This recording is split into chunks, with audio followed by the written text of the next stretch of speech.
Hi! So, to those who are new here, I am Angel, and my channel is a bunch of videos about my travels and everything in between. And tonight, I am gonna answer questions that you've sent me.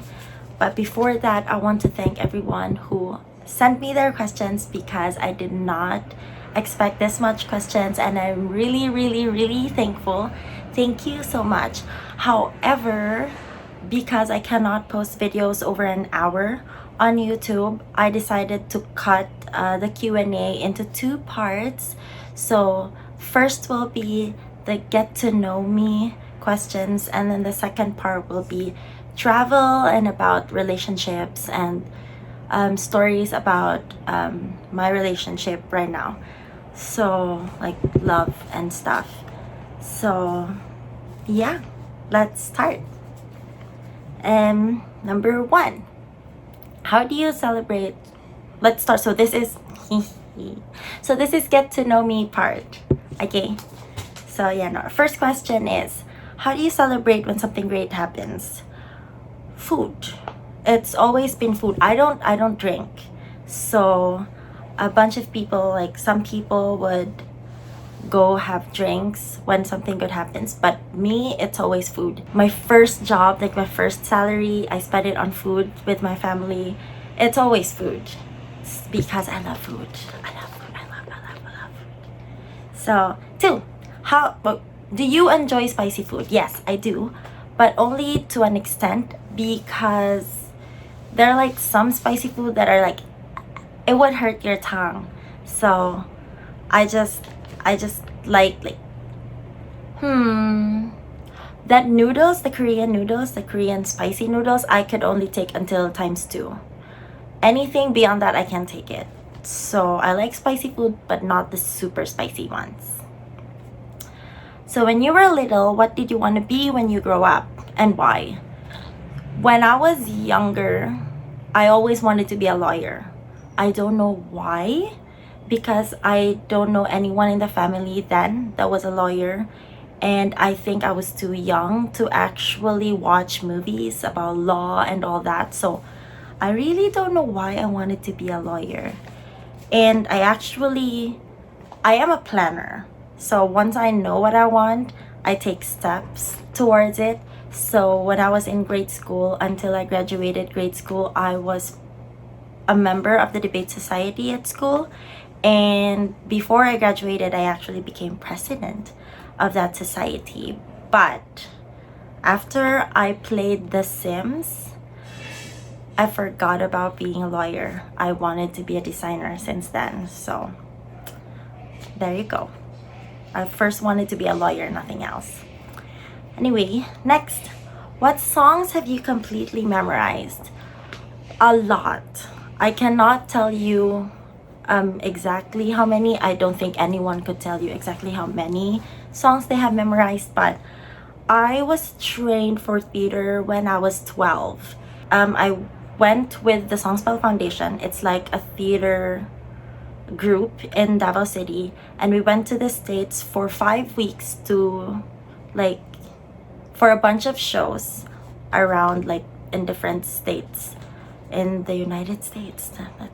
That sounds weird. But yeah. So and then during college I joined the Glee Club.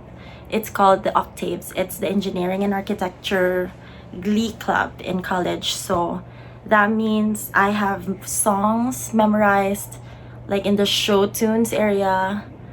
I have pop in my head like Taylor Swift, Kesha, Katy Perry, Lady Gaga. Those are like the kinds of songs I was always assigned to. So yeah, I have a bunch of songs memorized and I like it. Next, karaoke bar. Are you up for it? What's your song? Of course I'm up for it. I love singing, and I always wanted to karaoke. And it's one of those things that I missed so much during the lockdown because I like karaoke so much, and we don't have a karaoke machine here at home. And you can sing anytime, but it's just nice. It's different when you're at a karaoke bar and you like to have the microphone and you feel like you're in a concert and all that. But what are my songs? You could play any Taylor Swift, I'll sing it. It depends on who I'm with in the karaoke. If I'm with like people who like show tunes, like James, I could sing show tunes. If I'm with Lawrence, it's mostly Whitney Houston, Celine Dion, Christina Aguilera. When I'm with like my friends who likes pop, that's when I sing like the Kesha, Katy Perry ones. And then when I'm with my relatives, I usually sing OPM, the original Pinoy music. So it's like Sarah Geronimo, MYMP, Nina. So I have a different set of songs for the karaoke depending on who I go with. I actually have a playlist on Spotify called Repertoire, and every time I just block out like, what do you want to sing next? I just look at that playlist and then I know what I want to sing next. Shh, but it's not a secret anymore. Anyway. Do you like the real world or the online world, and why? Oh, by the way, the first few questions are from Ask FM, so these are sent anonymously. So yeah, do you like the real world or the online world? I think everyone would say they would like the real world, and that includes me, because in the real world, you actually know it's true. If you fake it in the real world, at some point people are gonna find out. And I don't know, it's just realer in the real world. Because in the online world, there are a lot of fake people and then a lot of pretentious people. And you just don't know if people are talking to you because they wanna communicate with you, be friends with you, or they want something else. Like, I'm gonna talk to you now so you'd follow me, or I don't know what else they want. So there are no like actual real connections, I think, or it's very difficult to find actual real connections in the online world. Next, have you kept your distance from what? I'm not really sure what this question means, but I would just say that I always keep my distance from toxic situations or like chaotic situations, because I cannot deal with it. I don't know if that makes me weak or what, but every time every time something bad happens or something happens that I don't want to be part in anymore, I just walk out. So when I'm fighting with people, I just like, bye, I'll see you later, I'll just sleep or whatever, because I can't take chaos. Oh, I feel like that's a bad thing, but that's who I am. I'm sorry. Yeah, so those are the questions that were sent anonymously. And then we go to the questions that are sent on Instagram, Facebook, and YouTube. I have one comment from YouTube to like asking me a question, and I'm really happy about it because I didn't expect that. Anyway, first on Facebook and Instagram. It's from Anna on Facebook. Annalena Daptar, she's my sister. What is your favorite makeup brand? Any advice to have that Hamis skin? Hamis is like flawless. Like I said in my teaser. Flawless skin. So I don't have a makeup brand. I don't have a favorite makeup brand, because every time I use up something, I always try to look for another brand to try or another product to try. And if I can't find anything, that's when I go back to the product. But it's not about the brand, it's about the compatibility of the product to your skin. Because before I use Cetaphil and Elizabeth Arden Ceramide, always, like all the time, I got so hiyang, like my skin is so okay with it, it's compatible with it, that I stuck to those brands for years. and it's always just Cetaphil and Elizabeth Arden until I started to get breakouts. So I was so confused why, because I'm okay with the product, and then I go to the and then I go to my dermatologist and I was told that these products are for dry skin because I had dry skin before. And then I think my skin healed or something, that I'm into the normal to oily skin now. And I'm still using products for dry skin, which makes my oily skin more oily. That's why I started breaking out. And then he told me you should look for products that are for your skin type. So that's when I started looking for products again. And so even though I don't have a makeup brand, a favorite makeup brand, I use Innisfree, the green tea facial wash now. And then on my lockdown series, you've seen me use the Kiehl's daily revitalizing concentrate, and a micellar water and the Kiehl's. That's it. That's all I use every day. And I think that's what's important. It's not about the brand. Choose the products that's compatible to your skin and actually use them every day. Don't skip on washing your face, and don't ever sleep with makeup on, which is easier for me because I don't really wear makeup. I just like use my lipstick and all that, so it's easier said than done for others. But yeah, it's not about the brand. So yeah, that's my advice. That's my advice to get flawless skin. I have flawless skin. At least my sister thinks so. So I'm gonna celebrate that. Next is from Molly on Facebook. Molly Johnson on Facebook. She's my friend. Kaya ni mo na water lang inumun for 1 week? Can you drink just water for 1 week? She asked me this because she was my teammate back in college. So in college, I played basketball. And even though we're so thirsty, we're so tired, I still don't drink water. I do when I'm super tired because the school does not give us Gatorade like NBA people. But so we just get water, and all I do is like sip, and that's it, and then run for another quarter again, and I would survive with that because I don't drink water.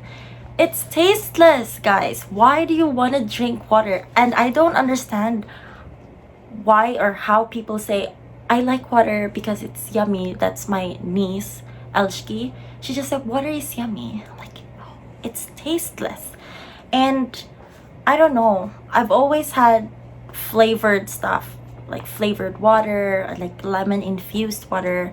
So what I use as water, what I drink as water every day is my tea. Hot tea, iced tea, tea latte, or whatever. But it's always tea. Right, like recently I'm into the black coffee now because like Nescafe Gold, that one that you saw when I made the lockdown video. But yeah, I don't drink water. So right now I'm just gonna say I can't.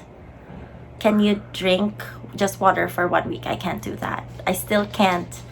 I drink water now like a glass a day, barely, but at least I can take water now. But progress. Maybe soon I am gonna be able to drink just water for a week. Next, still from Molly, top 3 Taylor Swift songs and why. So on the top of my head, I'm gonna say Lover and Cornelia Street. When Taylor Swift launched that album, I was so in love with that album. The songs are just, it's very different. It's not the country Taylor Swift. It's not the angry Taylor Swift. It's like floating in the clouds, happy Taylor Swift. So yeah, I like Lover because she sounds so in love in that song, and maybe it's just the right timing that I'm kinda in love too. Know that I'm in love too. So maybe that's why I relate to the song so much. Cornelia Street because it talks about a love that's so strong that it could destroy a really good place with good memories. Like Cornelia Street is like, I can't sing it. It's not in my head.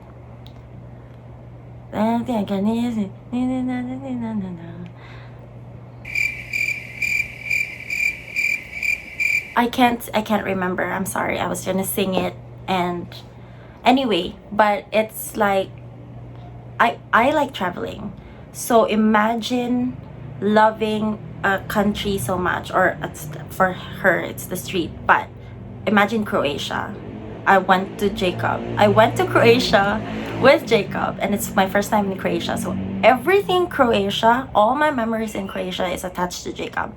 And imagine, like, if something bad happens to us.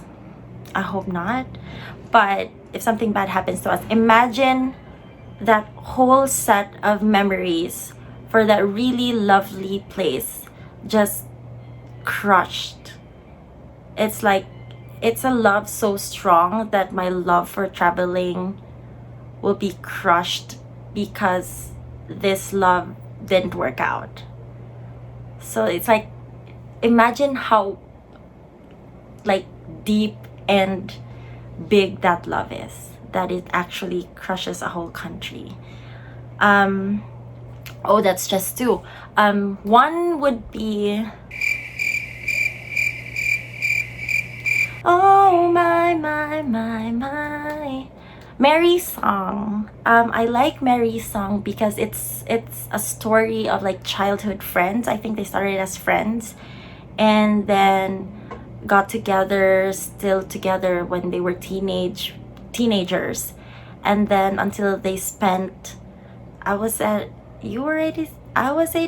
you were 89, and then I still look at you like the stars that shine in the sky. Oh my.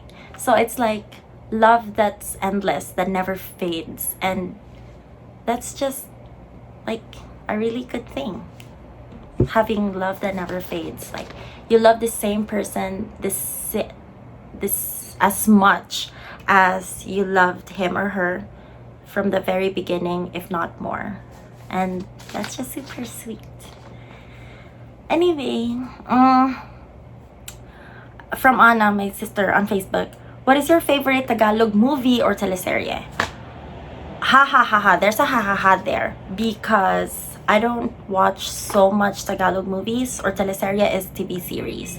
So I had to think about it, and I am gonna say that my favorite Tagalog movie is Meet Me at St. Gallen. So it's about, for me, how I see it, it's about committing to something that you know you like, even though you're not yet sure about it, at least exploring the idea, because opportunities like burlesque, opportunities have their shelf life. You can't just expect it to be there waiting for you when you're ready. Because it's, like they said, it's worse to not try something than to fail at it. Because not trying is automatically a fail. So just go for it. Just commit to the idea and figure things out on the way, I think. Next. You can only choose two. So which will it be? Beauty, brains, wealth, or fame? Well, that's kind of easy. Beauty and brains, of course. Because if you have beauty, you're gonna be famous. Because you're gonna be like, become a model or a celebrity or something. That's gonna be easy for you if you have like really beautiful face. And then brains will make you wealthy. Like, imagine Bill Gates and Mark Zuckerberg. They're like nerdy in there. So if you have beauty and brains, you are gonna have wealth and fame eventually. Just know how to use that beauty and know how to use that brain. Next, this is the question from YouTube, and yeah, I like it. because I really didn't expect comments from YouTube. So this is from Liam. Can you describe the greatest moment of your life? What's the greatest moment of my life? Greatest moment of my life, like when I'm super happy. Probably graduating interior design, because I studied interior design immediately after I graduated architecture. So, and there are things that happened in between those two things that made me super sad, and I think that's gonna be one of the questions. So, graduating from SOFA for interior design, I had a medal, a special mention medal. It's there. And although I did not make it to like the required grade to be a valedictorian or whatever, like an honor student, they gave me a special mention medal because I guess I did something right there. And I really grew so much from the 4 years that I spent in SOFA. And the graduation just, I think, confirms or just gives me hope that I could be better, that I am enough, and that there are a lot more for me in the future. So I think, yeah, that's my greatest moment, when you get recognized for something that you don't really expect, and it's also for something that I really enjoy doing. So I think that's my greatest moment. What else? So this is done. So let's go to like the deeper questions. Deeper, profound questions. So first, from my best friend from college onwards, James. This is the James I always tell you, I told you about earlier. He likes show tunes. He likes the same music as I do. We're like carbon copy with each other, but he's a guy, I'm a girl. So it's so easy to be best friends with him, because if I don't like it, he probably wouldn't like it. So yeah, anyway, so this is Captain Airbender on Instagram. He's a pilot, guys. So if you like him, I'm gonna post his picture here. Sorry, James. Just send me a text and I'll hook you up. Anyway, what is your biggest regret? This was a Miss Universe question, and I feel like I would have the same answer as that girl, whoever that is. I don't have regrets. Well, on top of my head, I could think of a couple things that I would say I would rather not do, but I did anyway. But those things took me to where I am right now and helped me become who I am right now. And during those times, doing those crazy things that I regret now, I was happy. I had fun. So I can't really regret something that made me happy. That's just wrong. So I'm just gonna say that I don't regret anything, because I'm thankful for everything that has happened to me, good and bad, because I learned lessons from them, and yeah, they made me happy. So no, I don't have regrets.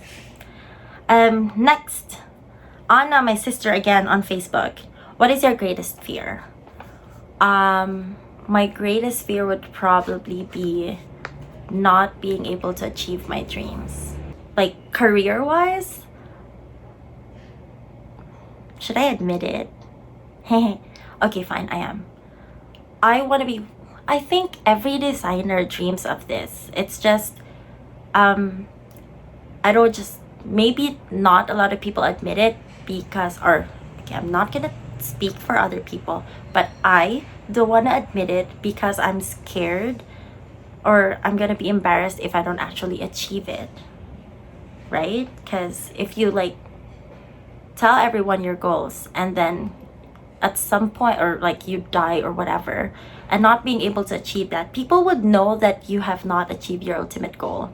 So if you don't say it, I think it saves you the embarrassment or whatever. But my dream career wise is to be able to become famous for something I designed. I mean, there are other ways to be famous, like, I don't know, but I want to be famous for something I designed, because I studied design for 9 years, and I would want something to come out of that, even if it's just one thing or like one building or something. So yeah, I studied architecture for 5 years and interior for 4. It's crazy, I know. And that's my biggest dream. And what's the question? That's the greatest fear is me not achieving that, because it's, I feel like it's a waste of time, because like I said, I'm a planner. So everything I do, sorry about the dogs. So everything I do is like towards that goal. So if I don't actually get there to that goal, I feel like I wasted all this time trying. I might not achieve it because I run out of time, maybe because I'm old, and or I get sick. Please God, no. That's why I always try to be take care of myself, because I still have not achieved my dreams yet. It's always that in my head. Or because the worst part is, oh my God, the dogs are crazy. The worst part is not being able to achieve my dreams because I'm not good enough, or because I'm not as good as I thought I am, which is like, it hurts more, right? But yeah, that's my biggest fear, because I don't want to waste time, I guess. Anyway, what's the greatest fear you've overcome and how? This is from Irene de la Piedra on Facebook. She's my cousin.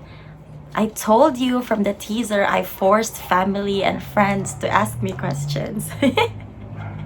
And yeah, so the fear that I've overcome, I would say, is being alone. Not like relationship wise alone, but physically being alone.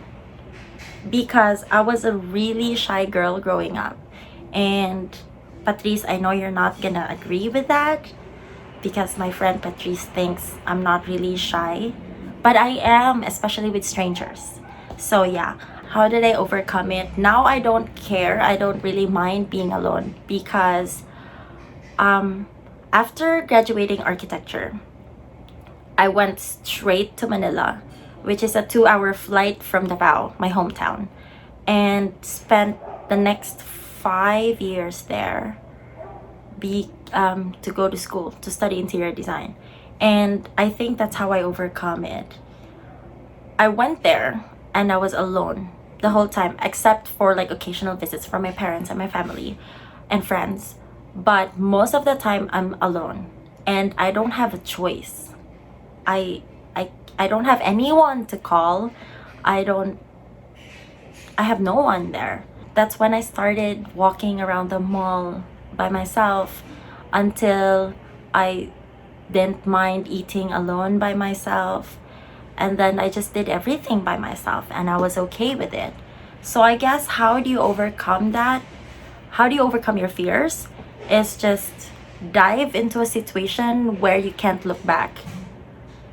No turning back. So it's just, you're there and you can't do anything. You just have to deal with it. And then you're just gonna like adjust and make it your new normal or whatever, because that's what happened to me. So yeah, see, adventures. Next, this is from Instagram, from Gilbert on Instagram. When did you pass the ALE? Oh, ALE is the architect's licensure exam. after you study 5 years of architecture, well, at least here in the Philippines, after you study 5 years in architecture, there's you have to do a 2-year apprenticeship before you can take the boards. You can choose to take the boards immediately after that, or enroll to a 6-month review class. What I did though, after studying 5 years and finished that internship apprenticeship, I reviewed for a year. So I passed the architect's licensure exam January 2015. So you can kind of compute how old I am. I'm just gonna say it, I'm 29 right now. Sorry about that shake blender thing. I feel like you heard that. Anyway, there are a bunch of questions from other people that I'm gonna answer that goes back to that exam, because, well, okay, these are the next questions which kind of connects to that ALE thing. From Davey on Facebook, unsay pinaka-challenging experience na imong naagihan? What is the most challenging experience you've had? And my answer is that ALE. And then there's from Steven Chewy on Instagram, what tragedy in your life that you are thankful for, even if it has affected you greatly? That still goes back to that ALE. And so this is why. Why does it go back to that ALE? Because pinaka-challenging experience. I am blessed enough, I'm just gonna say this, I am blessed enough to not have a challenging life like other people. So this might be petty for you, or like, but this is the most challenging for me because I was hurt emotionally. So when I passed the ALE, I reviewed a year for it. Some people don't even review. Some people do the 6-month review. I did the year. I did the 6-month review twice with different review centers. And so I was super confident that I am gonna top the board. I'm crazy confident like that. But I didn't. I was a point behind. So I'm not sure, but let's just say the top is at 83 point whatever, like 0.7. I got 82.7. I'm not sure of the actual grades, I forgot, but I am a full point behind the top 10. And it destroyed me. I was devastated because my parents believed in me so much that they really thought I am gonna top it. Not like top 1, I wish, but yeah, I was gonna be happy with 10th, but it's okay. So that was the most challenging I had, because when the results came out, I didn't even look at the list of passers, because I know in my heart that I passed that exam. I went straight to the list of top 10 people and my name wasn't there. I don't know why that night no one's at home, but my parents are gone, my sisters are gone. I was just there with my cousin and I just cried. I cried so hard, and I can't even compare it to anything else that happened in my life. It was the worst experience ever. Like, I don't know, thinking you're good enough for something and then you get slapped in the face that you're not. And yeah, that's the most challenging experience for me. And this also answers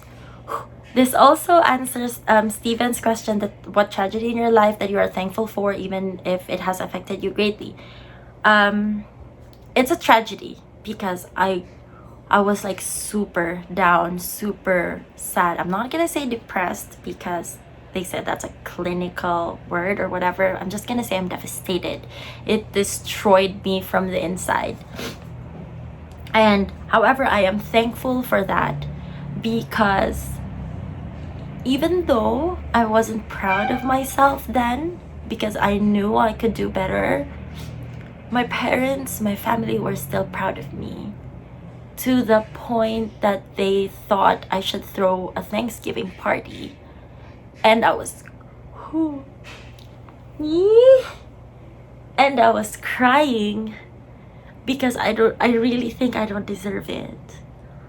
Why throw a party? For me, it's like I did not achieve the goal that I set for myself. So why throw a party?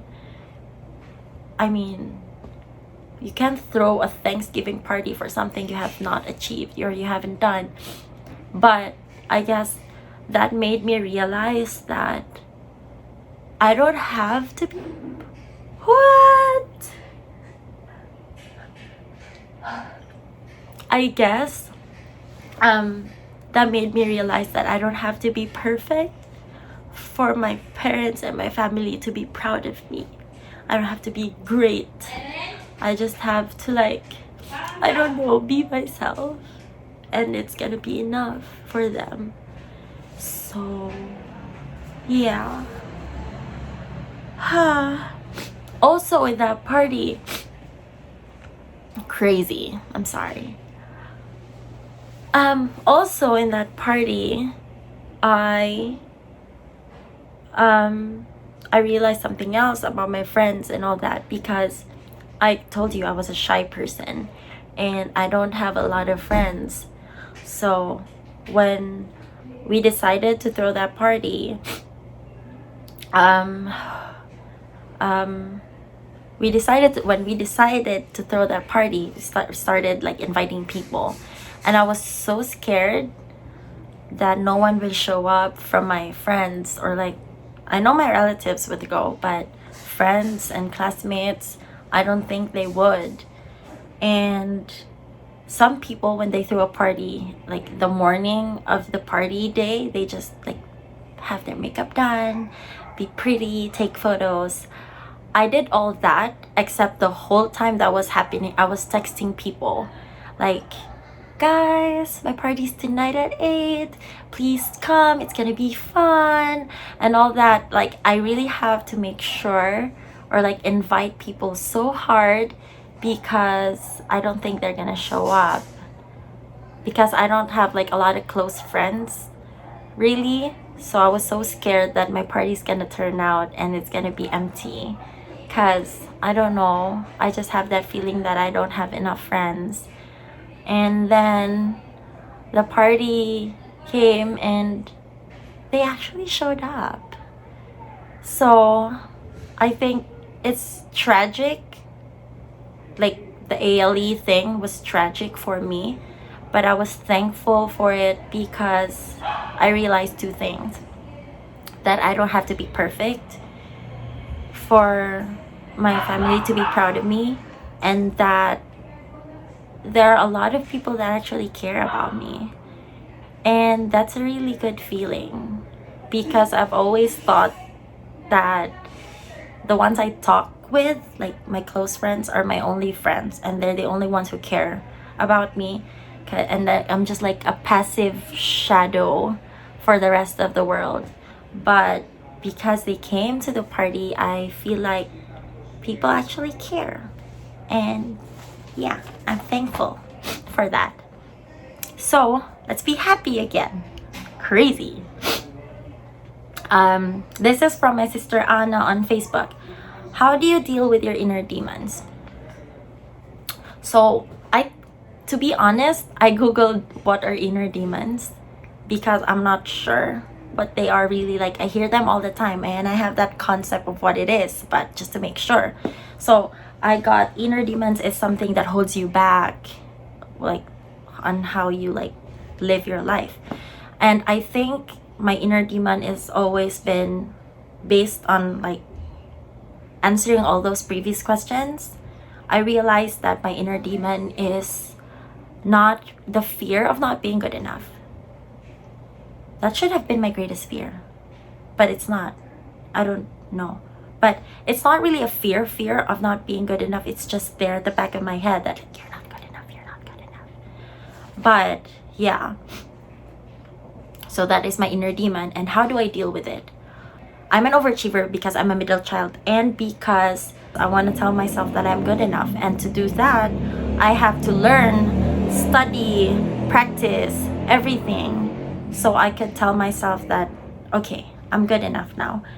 And I have a solid support system. It's amazing, especially my sisters. Like with this new thing that I'm trying out, this YouTube thing, my sister at the end would tell me, oh, your videos are edited so nicely and stuff. I'm not fishing for compliments, don't get me wrong, but just hearing things like that makes me think like, well, at least I'm good at something, and it kind of makes me feel happy. And then Anna would share my videos to her friends, to everyone, to like her Facebook, her group chats, and all that. And then I see that I have like a high number of views, well, high for my standards. I just have 50 subscribers right now. If you have like friends who you think would be interested to what I post, tell them to subscribe. But yeah, I just have 50 subscribers right now. And then I see a lot of views. I'm like, yay! So like people like what I'm doing.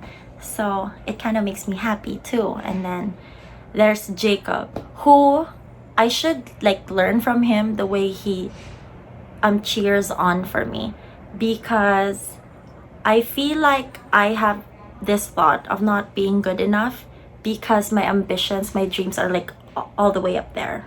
And I measure myself based on that ultimate goal, which I know takes time. So the support system that Jacob gives me is that he cuts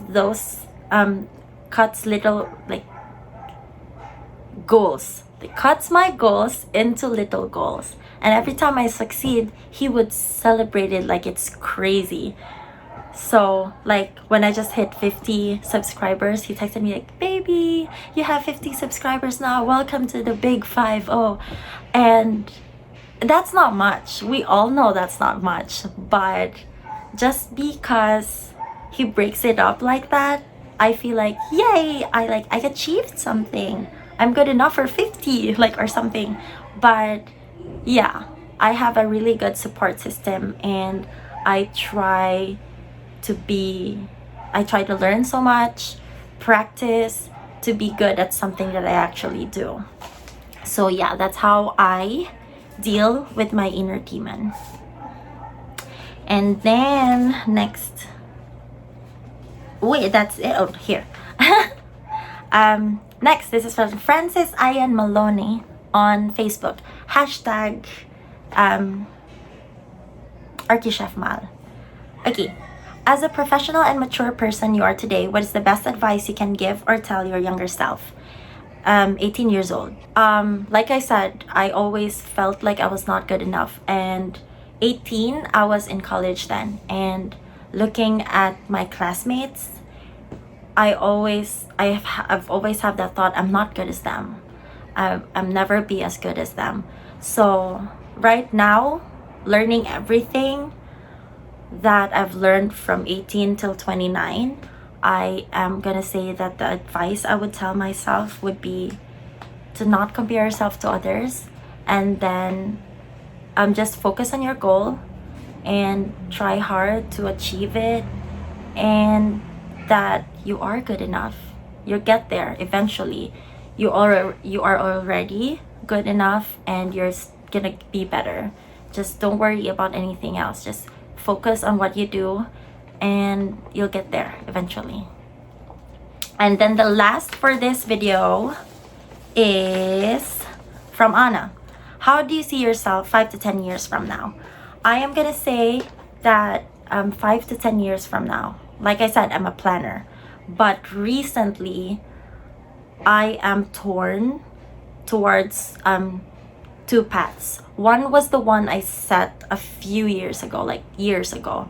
This is what I want to do. This is the goal I want to achieve. However, because of recent happenings, like changes in my life, I am seeing another path, which would make me happier. I think I would have more growth and stuff, but it's so uncertain. I am gonna struggle for sure. So I'm not sure yet which one to take, but I am just gonna say that I hope that in 5 to 10 years I will be financially independent, doing things at my own time, doing things that I actually truly love, pursuing my passion, and just being happy where I am by then. So yeah, that ends part 1. It's a roller coaster of emotions, but that's it. So there are a bunch more questions, and I'm gonna answer them for my second video, which will talk about travel, love, and relationship, and my thoughts about them and all that. Yeah, it's kind of long video. I'm happy that you stuck with me the whole time, and I'll see you on the next video. Bye. Thank you for the questions again.